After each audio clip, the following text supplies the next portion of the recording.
From my study on brothers and sisters, there are a couple of recommendations that I have for parents out there who might be worried about what impact a child with Down syndrome might have on their other sons and daughters.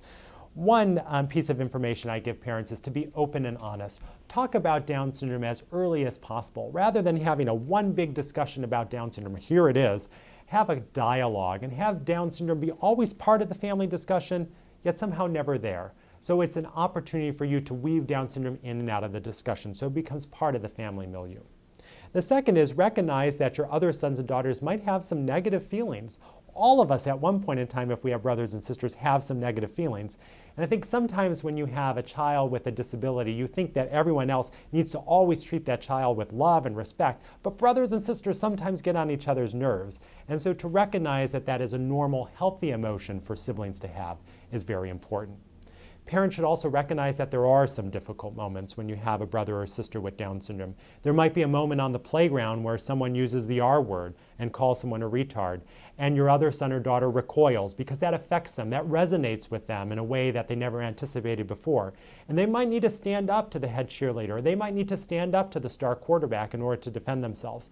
And that's not easy.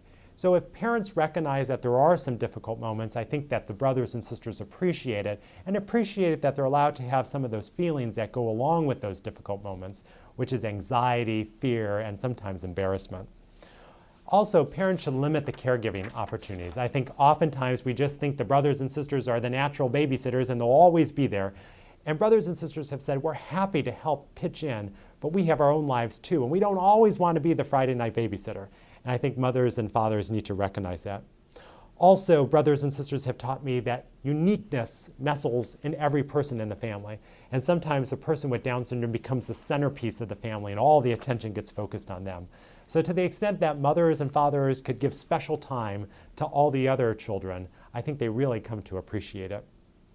Be fair, I think, is a lesson that's sometimes tough when it's practiced in the family.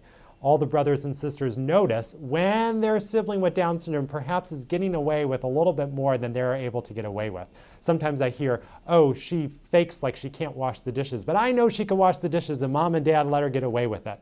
So I think brothers and sisters have said, mom and dad, we're happy to do our share, but please be fair at home.